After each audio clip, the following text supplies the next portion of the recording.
competitions, staff breakdown, young leaders, and equipment as well. So this session should last no longer than 60 minutes, so we should be done by 4:30. Again, as Liz alluded to, questions to be asked via the chat feature. Please keep your microphones muted throughout, and the session will be recorded. So rather than me just talking to you about what table cricket is if you've never seen it, I think the best way to show what the game really is and how it can really impact young people's lives is to show a brief little video clip so you can see it in person. Share the sound.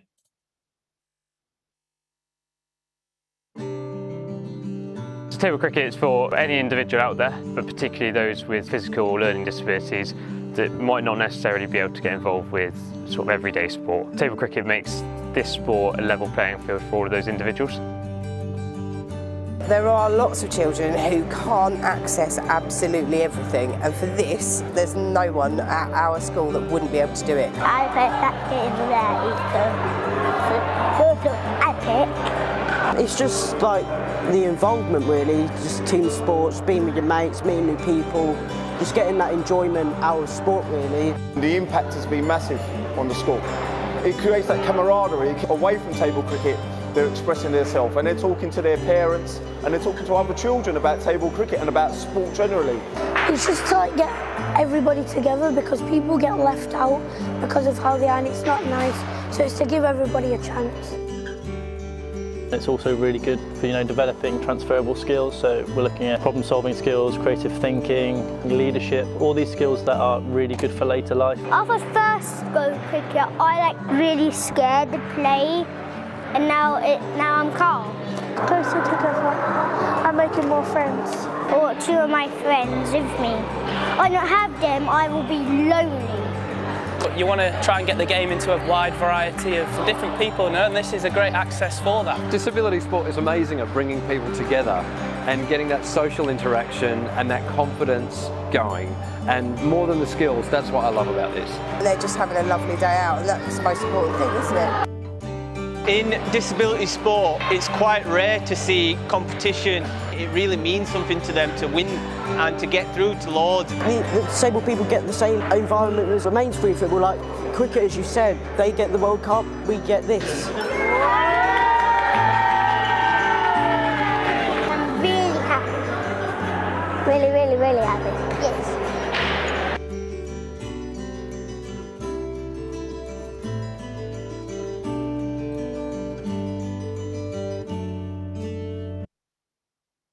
Thanks for watching that. I hope that gives you a brief insight to what the game's about and, how much it means to the participants and teachers involved across the UK. And, every time I watch that video, it still gets me excited as well. Even though I've seen it 100 times, it's absolutely brilliant. I just want to sort of kick off as well with sort of why is table cricket important to people with a disability and what is the need? So national figures say only 18% of people with disabilities take part in sport at least once a week, compared with 39% of non-disabled people. And 60% cite a lack of available opportunities as the main barrier to them doing so. So a game like table cricket that's so easily accessible to so many people with so many varieties of disabilities, they can get involved in, whereas there's a lot of sports out there that people with severe disabilities might not be able to take part in, but a game like table cricket is so adaptable to make it sort of inclusive to any person or any participant and any ability. It's a game for everyone. So, bit of a question then. Sort of what skills do we think participants could take away from a game like table cricket? So I'll give you the first one, and then I'd love for some suggestions in the chat box, and we'll shout out a few of those suggestions from everybody on the call. So the first one that I'll give everyone to give you a bit of an idea is physical development, coordination, motor control skills, and techniques are some of the main ones. So I'll give you guys a bit of a minute just to have a think, and if you've got any suggestions of other skills that you think that could the participants can really learn from playing a game like table cricket, please put them in the chat.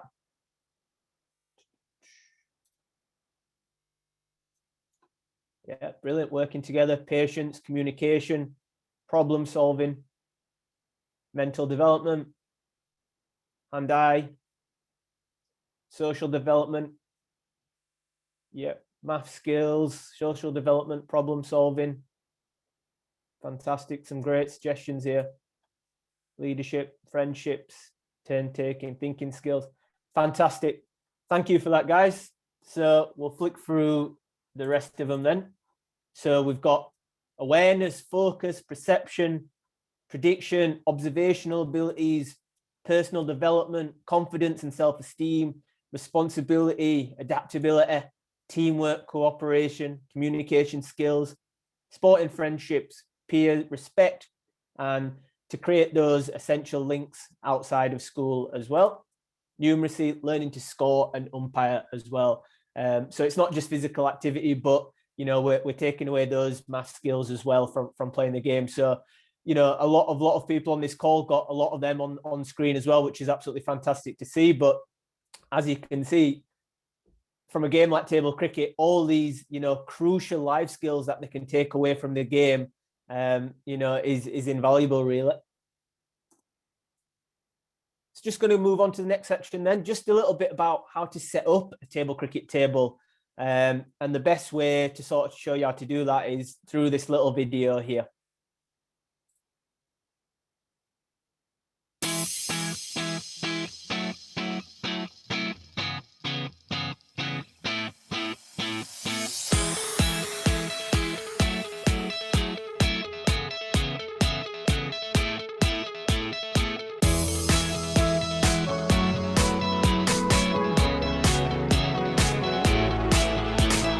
Table cricket is played on an ordinary table tennis table. To get it ready, first use some masking tape to cover over the gap in the middle of the table. Make sure it's stable, safe and level. Depending on the kit that you use, the sideboards that run around the outside of the pitch are magnetised and should slot into place along the edges of the table. Alternatively, you can tape them into place. Now attach the white runners on top of the boards and slot on your 9 sliding fielders. 5 of these are active fielders which can be moved from side to side. The other 4 are fixed in place, 2 at the bowling end against the corner piece and 2 at the batter end, 20 centimetres away from the end of the table.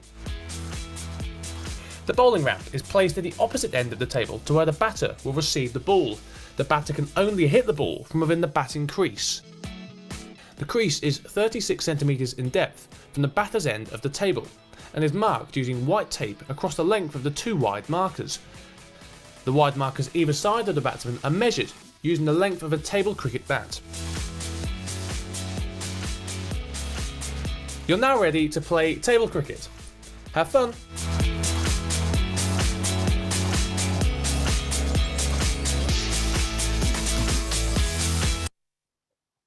Brilliant. So hopefully that gives you a little bit more of an idea about, how to set up the table and where the fielders need to be. Again, from this diagram, you can see a little bit easier from a bit of a bird's eye view where the fielders go and the correct measurements. We should be marking the table out as well. One thing that I will say about the table is that on here, it's measured out perfectly, and this is how a table would be set out at one of our competitions, when we have the correct officials and things in place. But of course, in a school setting, when everybody's quite busy and teachers are quite busy and, you might not have time to do that. So don't worry about that too much, getting the specifics right in terms of the crease length and, the correct amount of fielders, etc. For us, it's just about the young people playing the game and making it as inclusive as possible to fit your participants. And another thing about this as well, we've had quite a few queries from teachers who don't actually have a table cricket set or don't have a table cricket table. We're going to talk about equipment a little bit later on in this presentation, but for someone who's got equipment but hasn't got a table cricket table, we've even played the game on school desks as well, putting a few school desks together. So it can be played like that. We've also played by playing on the floor. And that's not due to equipment sometimes. That's just due to participant abilities as well, where, sometimes some of the participants can't sit up straight for long periods. So, laying on the floor or sitting on the floor is sometimes a little bit easier for them. So when our coach is going to do the delivery, we always make sure we can adapt the game to fit that school's specific needs and that participant specific needs as well. Just before we move on, guys, I just want to ask if you've got any questions you want to fire in the chat box now that you can raise, and hopefully we can get back to you with a quick answer. If you've got any questions, I'll give you 30 seconds or so.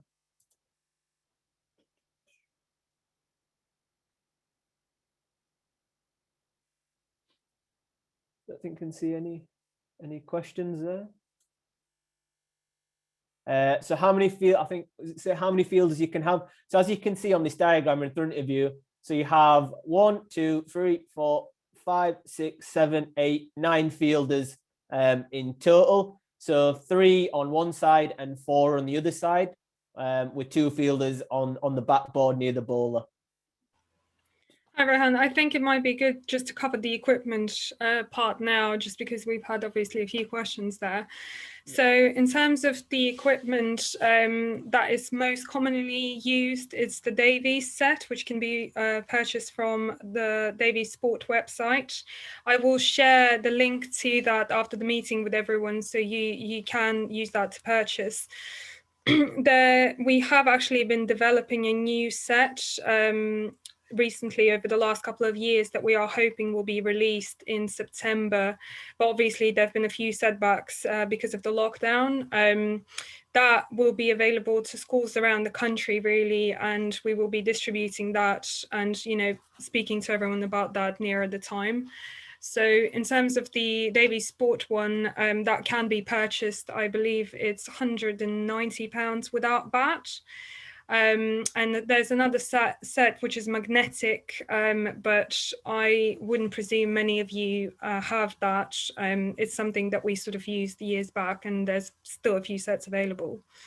Let me just check what other questions we've got there. There's a question here about sort of the set size bat. So when you get the equipment delivered by the Lord's Taverners, in the set it includes a small mini cricket bat. It's like a little autograph bat if you've ever seen one. So it's only about that big, and it's not very big at all. But we make sure that we use any object that is easier to use for that specific batsman or that specific participant. So sometimes we've got participants to use hands, we've got them to use books. Anything that makes it sort of inclusive for that participant to play the game, we can adapt the game to them. Somebody asked whether it can be played with fewer students, and the answer is yes. The game is very adaptable, and there's many forms to that.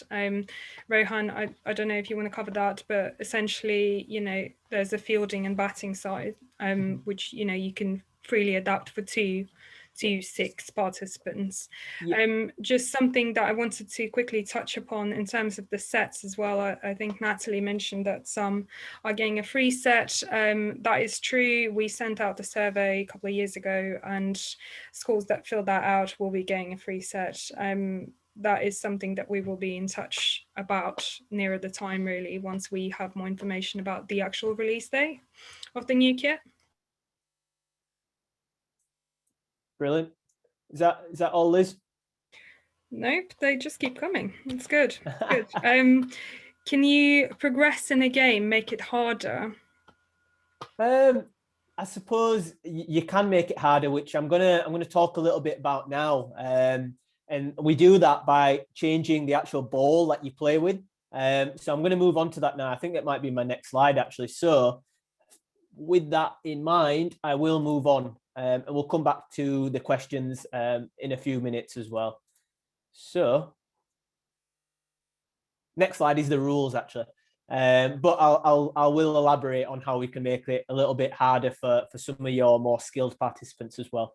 So in terms of the rules, then, this is just a quick little video here covering the basics of the game as well.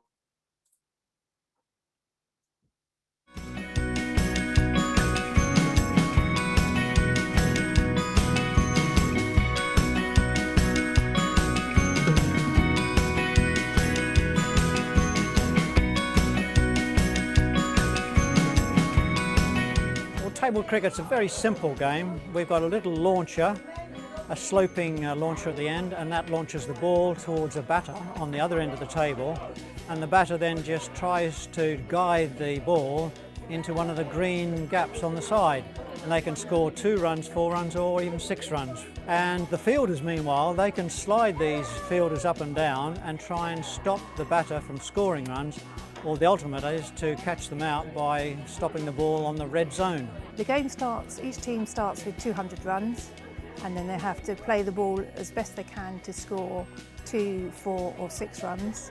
And each wicket they lose, they'll lose 5 runs for. And at the end of the game, it's whoever ends up with the most runs after that. Each batsman bats for a full over, whether they're out once, twice, 3 times or even 6 times. And they just carry on. They take turns to bowl, they take turns to bat, and they play 6 overs per side. If 2 fielders collide whilst trying to stop the ball, the batting side earns 4 runs. A score of 4 is awarded if the ball is bowled outside of the wide markers. The batsman must hit the ball within the batting crease. The batsman is bowled if they miss the ball. The batting team is then penalised 5 runs. The batsman is caught if the ball hits the red zone of the fielders. And the batsman is caught behind if they edge the ball and it goes off of the table behind them. In both of these cases, the batting team are penalised 5 runs. Leg before wicket occurs if the ball strikes the batsman's person. You're now ready to play table cricket. Have fun!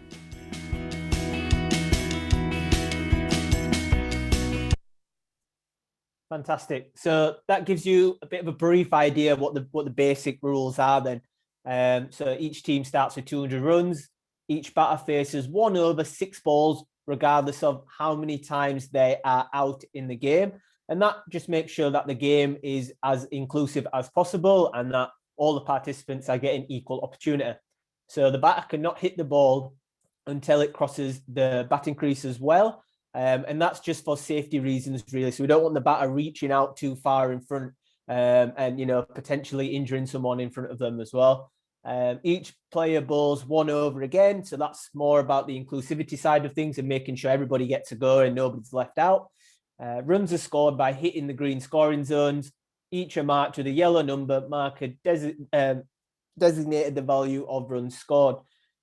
Batting team deducted 5 runs whenever a batsman is out. And one thing that I will say on these rules, you know, these are the official rules of the game, and these are the rules that will be in place at Lord's Taverners table cricket competitions and tournaments throughout the country. But when you are playing sort of matches in your schools, and you know, students against each other that you might do a bit further down the line, you know, it is acceptable to adapt the rules to encourage your participants instead of punishing them. So, you know, if you can see that one of your participants is bowling a wide ball on, you know, numerous occasions, or, you know, getting out on numerous occasions as well, you know, maybe we can, you know, amend the rules slightly to make it more encouraging and make them want to play the game rather than, you know, discouraging them from actually trying. So that's just one point that I'd make to all the teachers and coaches on the call as well. Oh, I think we missed one there. So a little bit about the batting then. So as you can see there, the mini autograph bats that we usually play with. So for standing players, there must be some degree of bat angle when striking the ball. For wheelchair users and those who are physically unable to hold a bat at an angle, may have it flush to the table. So again, coming back to that conversation about the degree of difficulty for some of the more, you know, experienced participants or some of the participants who are on the higher ability level, you know, if they are standing players, we can tilt the bat, which makes it, you know, harder to actually hit the ball because there's not, you know, as much surface area on the bat to hit the ball with. But for players who are, you know, struggling a little bit, they are able to keep it flatter on the table to make it a little bit easier for them to connect with the ball. Because, you know, for me in cricket, if I miss the ball, you know, 10 times in a row, it's going to discourage me from wanting to ever play again. So, you know, we need to encourage that contact with ball and bat, because, you know, when you hit ball and bat, that's when you get that feel good feeling as well. And that's what encourages participants to want to keep going. So, you know, as coaches, as teachers, we need to make sure that, we, allow participants every opportunity to hit the ball as much as possible, really. As alluded to in the video, if we're talking about scoring runs then, so the top right and left-hand sides of the table is 2 runs. We've got 4 runs for all the sides there, and we've got 6 runs straight back down the table as well. And one thing that I would say in terms of scoring runs as well is I'm going to show you a bit of a score sheet. I think it might be next. I'll show you a bit of a score sheet in a slide or two. But, whilst the players on the batting team are waiting to bat, we would encourage the waiting team to add up the scores themselves as well on the sidelines and see if they can sort of keep with it and keep a track of what the score is. And again, that's coming back to adapting and learning numeracy skills as well, and keeping them engaged, because if you're just sat on the sidelines and you've not got an actual job, or you're not thinking about, the game at all, you could easily get bored and distracted. So it's trying to keep them engaged throughout the game, even when they're not batting, bowling or fielding.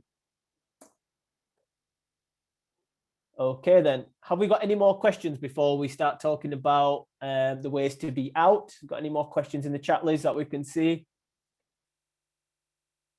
Anybody wants to fire a question in now quickly before we move on? Yeah, just got that. I think it's all good. There's a few that I've answered, but it might be worth just vocalizing so everyone is aware. Yeah. Tom's just asked about the circulation of the slides, which Liz will follow up after this session with not only the slides, access to the Table Cricket Guide as well, which is online, has lots of information around what Rohan is covering today. Also, just a note to say, all of the videos that Rohan shows will be available and accessible through YouTube. They're already in existence there, so you can have access to those as well. And there's a couple of rules that I think I've answered on the chat as well. Yeah, and Jade has asked, where can we sign up for the tournaments? So that would be done directly through the county boards that would deliver table cricket to you. So Rohan, for instance, would be speaking to schools in his area, and they would be signing up through him. Yeah, no, that's brilliant. Thanks, guys. Thanks for that, Henry and Liz. Again, a little bit about the competitions and tournaments and how that works. I'm going to come on to that a little bit later on in the presentation, I think in the next few slides as well.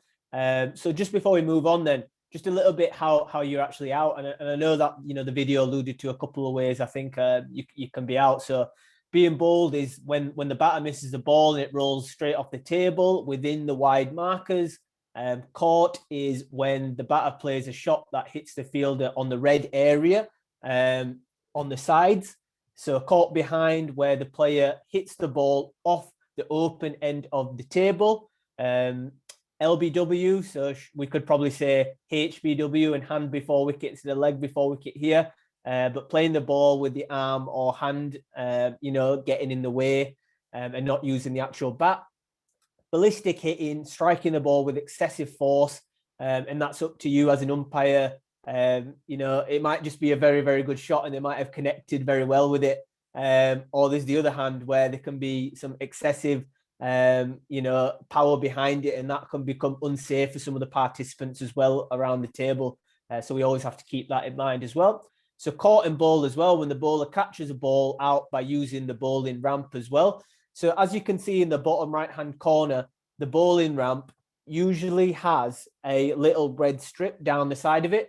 If you've got a bowling ramp that hasn't got that, you can just cut up a little piece of red tape and put it alongside your bowling ramp that you have currently. So if the batter hits a ball back, you have to connect the ball and that little red bit of tape on the ramp together within the box, inside the box, for it to be out.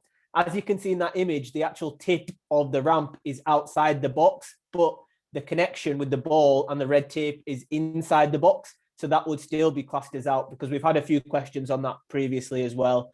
If it's still out, if the end of the ramp is out of the box. And that is correct if the ball is making impact with the red strip inside the box. Again, I just want to reiterate as well, please don't just take this as something that you have to do with your participants in your school. Please adapt these rules, to make it inclusive to your participants as possible. If you want to take out some of this stuff in terms of how you can be out if you want to add some ways you can be out to add to the difficulty, please do so. Again, I've stressed about it a few times. It's all about enjoyment. It's all about the participants wanting to keep playing and wanting to keep coming back. So any way you can adapt the game for your participants individually, then please do so.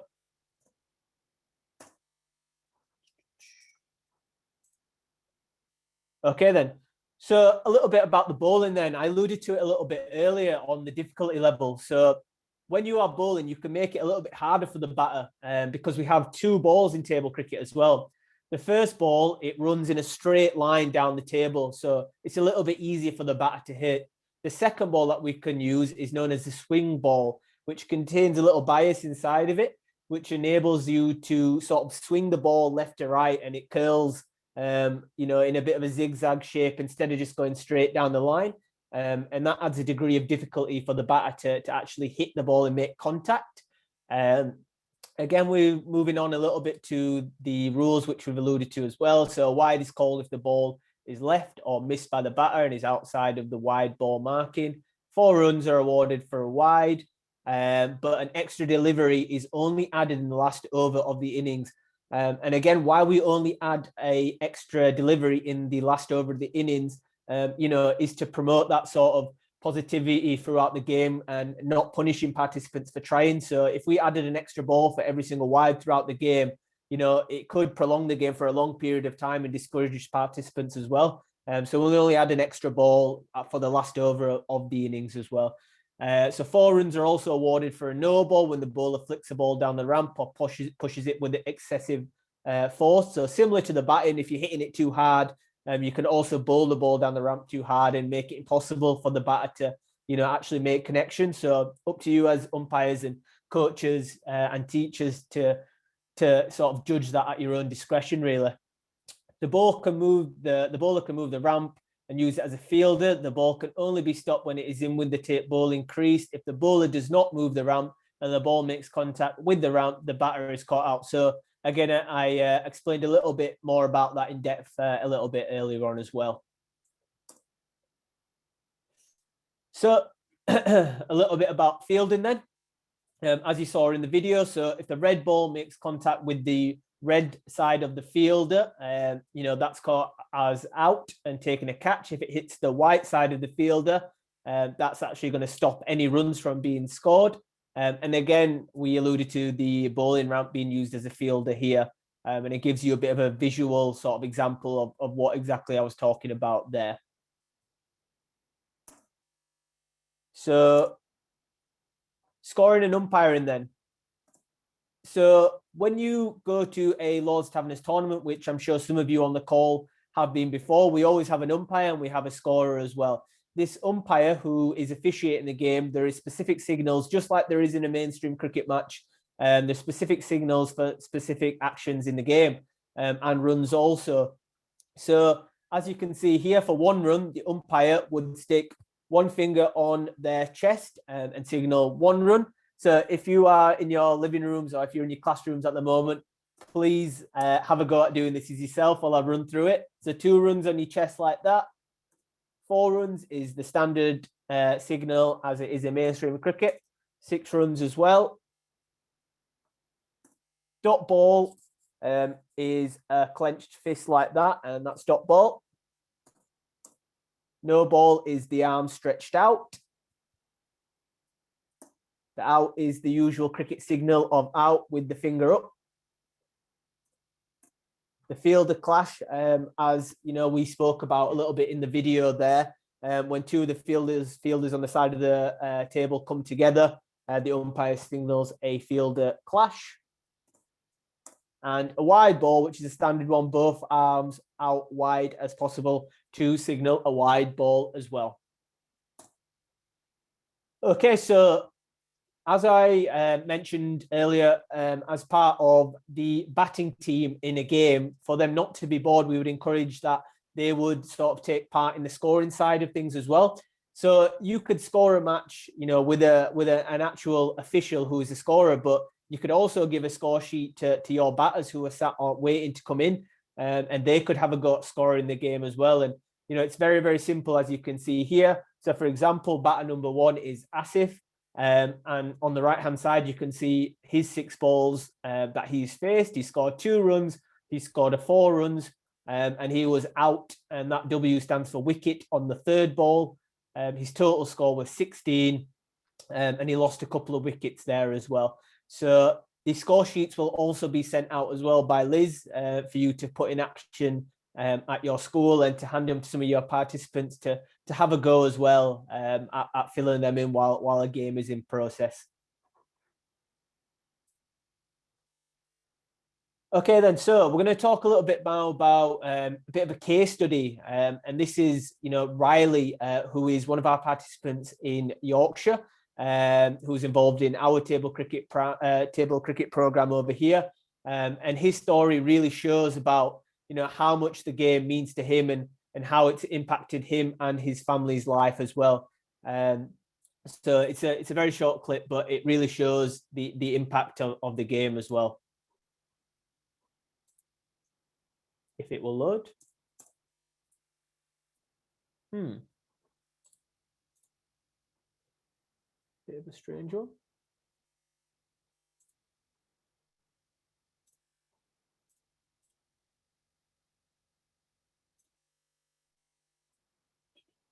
Can we see that, Liz?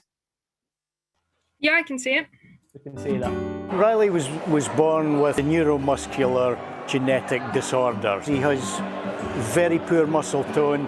The muscle he has is the muscle he will always have. Riley's now 7. He's been attending Pace's School for Conductive Education since he was 3. He was unable to sit up. He was unable to play. He was unable to feed himself. And in those, 4 relatively short. I think we've had a couple of comments. That's not working, is it, Liz? Yeah, it was. I saw it at first, but it wasn't linking through, so it doesn't seem to play. Perhaps try again. Yeah, I think that should work now. I think we're on now. Riley was. Oh. Sorry about this, guys. There we go. Riley was born with a neuromuscular genetic disorder. He has very poor muscle tone. The muscle he has is the muscle he will always have.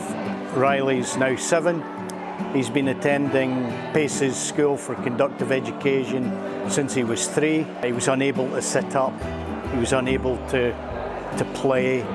He was unable to feed himself. And in those, 4 relatively short years, you see how he is today.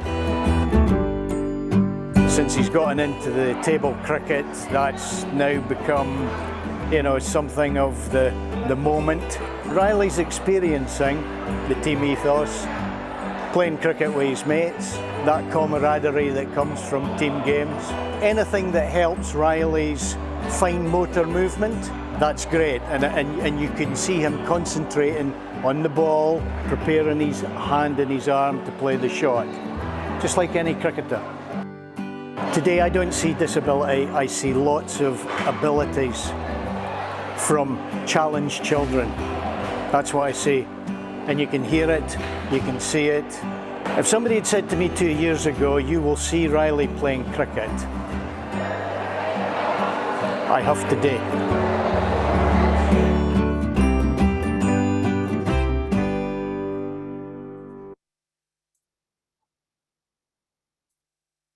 Apologies about the technical difficulties there. Obviously living in the world of Zoom now, that's bound to happen now and then. I'm sure that's happened to a lot of you guys on the call as well.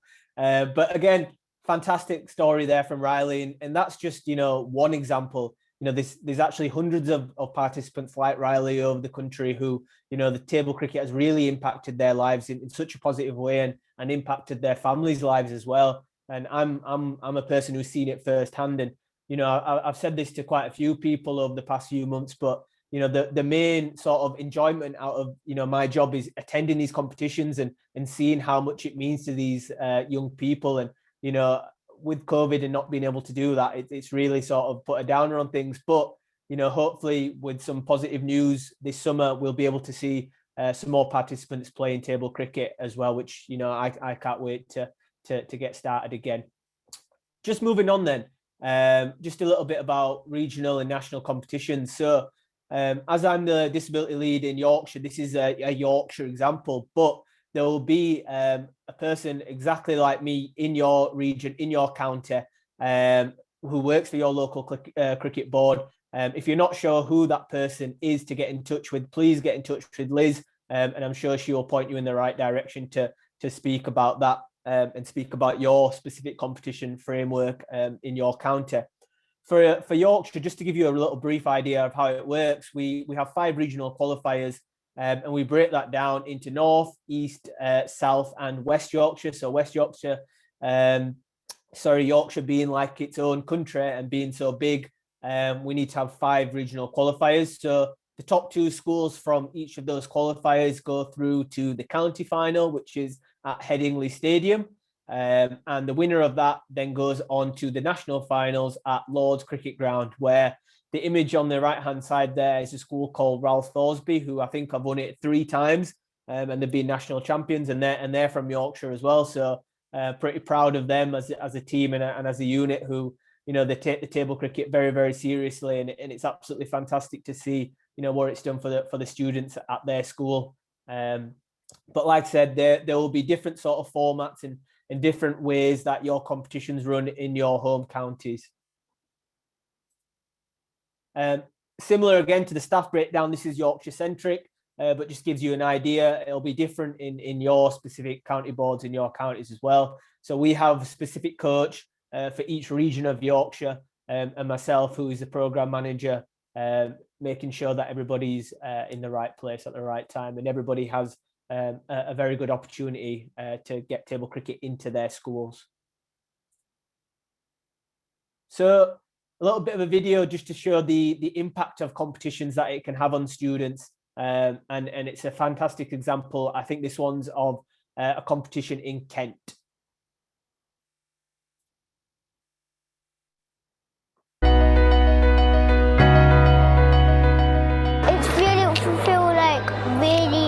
Amazing.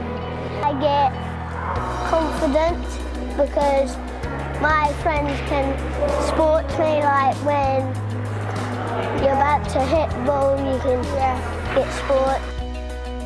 There are lots of children who can't access absolutely everything, and for this, there's no one at our school that wouldn't be able to do it. They were absolutely loving it on the way here. We had really, really happy kids actually, all of them really pleased to get together.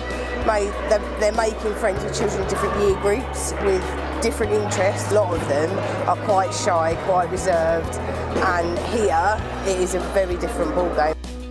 After I first go cricket, I really scared to play, and now I'm calm.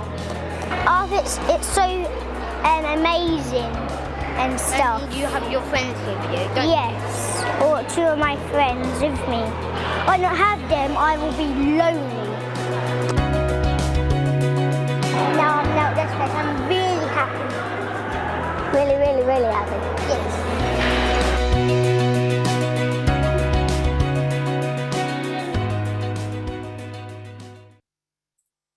Again, a lovely little fantastic example of, how successful our competitions have been over the years, and it's a big shame that we've not been able to put any competitions on last year due to COVID, but hopefully this summer we might be able to get a couple on and have some fantastic experiences like we have in the past.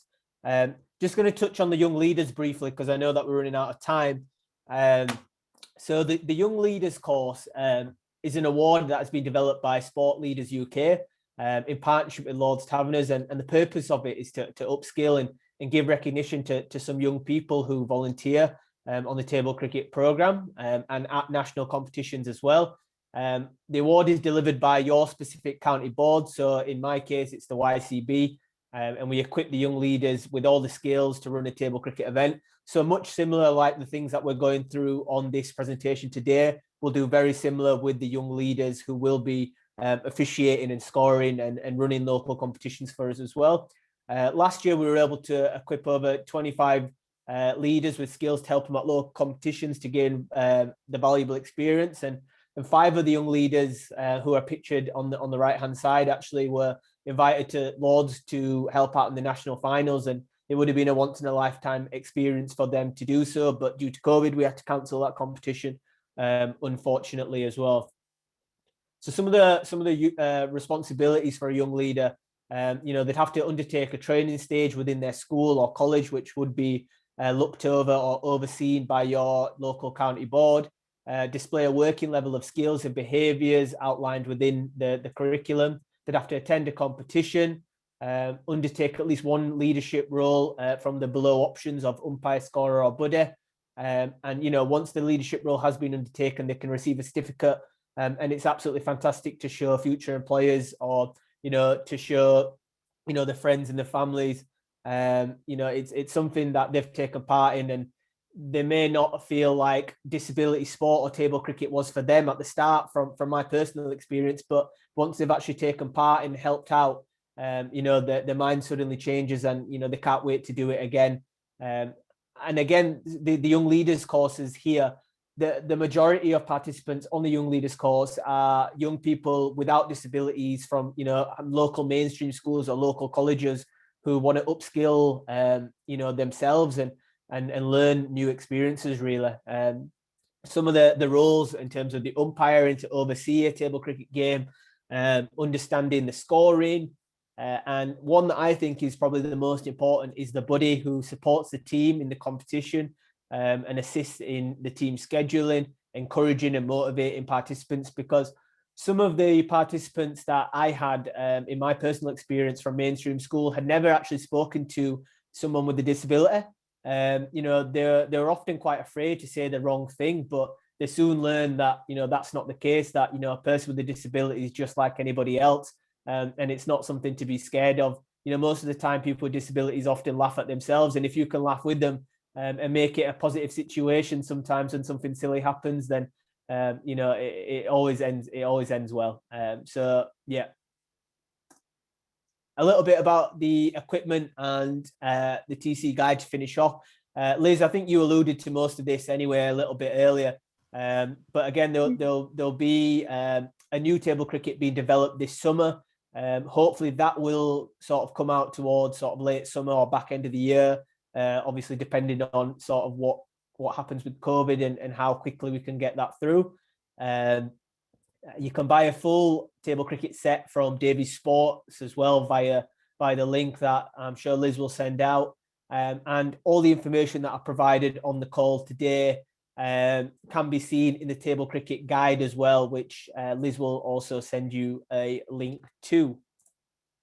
And just to finish off, guys, just want to open the floor to some questions, and I think Anna Stogden, who is in charge of our impact and our monitoring, would like to also say a few words as well. I'm also very wary that there has been a red squiggle on the screen through the whole of this presentation, which is quite funny. So it's not just your computers, it's on mine. I'm not sure where it's come from, but we've got through it. So thank you very much for listening.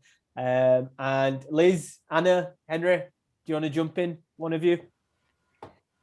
Why don't I just jump in quickly? So as Rohan said, I'm Anna. I'm responsible for monitoring and evaluation. And I think one of the things that you probably all seen from Rohan's presentation is just how much difference seeing it in action makes.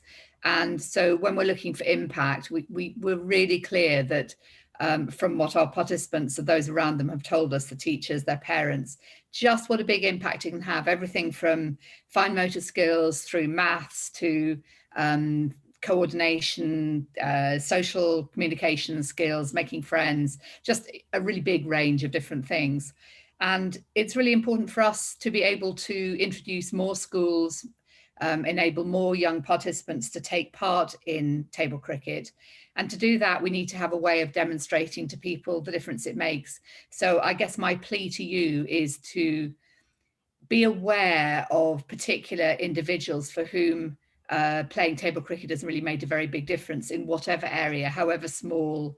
It could just be one aspect, it could be a whole range of aspects. The difference maybe it's made to your school, the difference when you look at Riley, how much the difference it's made to his family, the pride they took in the fact that he was able to play a part, represent his school, do things that they thought he'd never be able to do. Really what I'm saying is we'd like to hear about those.